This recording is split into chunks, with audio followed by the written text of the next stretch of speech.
हरि ओम नमो भगवते वासुदेवाय। श्री ओम नमो भगवते वासुदेवाय। चौथा अध्याय। उद्धव जी ने से विदा लेकर विदर जी का मैत्रेय ऋषि के पास जाना। उद्धव जी ने कहा, विदर जी, जादवों का निराश देखकर श्री बलराम जी वैकुंठवासी हो गए और स्वयं श्री कृष्ण वन में जाकर एक वृक्ष के नीचे बैठ गए। उन्होंने मुझसे पहले ही कह दिया था कि मैं भद्र का आश्रम चला जाऊं कि वे मृत्यु लोक को छोड़कर अपने धाम वापस जाना चाहते हैं। मैं उनकी आज्ञा का उल्लंघन नहीं कर सका। अश्रु बहाता हुआ मैं वहां से चला आया। विदर जी, मैं प्रभु के चरणों की वंदना करके जहाँ आया हूँ। उन्होंने मुझे आत्म तत्व का आदेश दिया था और अपने विश्व रूप का ज्ञान कराया था। इस समय उनके विरह से मेरा चित्त अत्यंत व्याकुल है।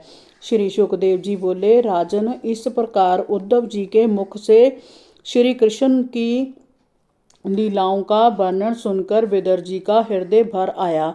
आंखों से प्रेमाश्रु बहने लगे। उन्होंने उद्धव जी से श्री कृष्ण के गूढ़ रहस्य को प्रकट करने वाले परम ज्ञान को जानने की इच्छा प्रकट की तो उद्धव जी ने उन्हें मुनिवर मैत्रेय जी के पास जाने के लिए कहा। उसके बाद विदर जी उनसे विदा होकर मैत्रेय जी से भेंट करने की इच्छा से चल पड़े। वहां से चलकर वह गंगा के किनारे उस आश्रम में पहुंचे जहां मैत्रेय ऋषि रहते थे। राजा परीक्षित ने पूछा, भगवन, यदुवंश तो नष्ट हो गया, जहां तक के त्रिलोकीनाथ श्रीहरि की को भी अपना मानवी रूप छोड़कर जाना पड़ा, फिर उद्धव जी कैसे बच गए?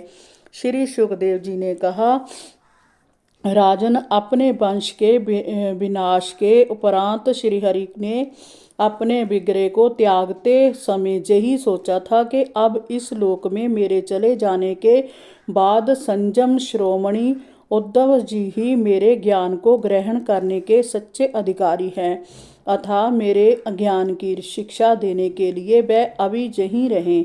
वेदों के मूल कारण श्री कृष्ण जी के इस प्रकार आज्ञा देने के कारण उद्धव जी भद्र का आश्रम में जाकर समाधि योग द्वारा श्री हरि की आराधना करने लगे और परम भागवत का उपदेश देने लगे। हरि ओम नमो भगवते वासुदेवाय। श्री ओम नमो भगवते वासुदेवाय।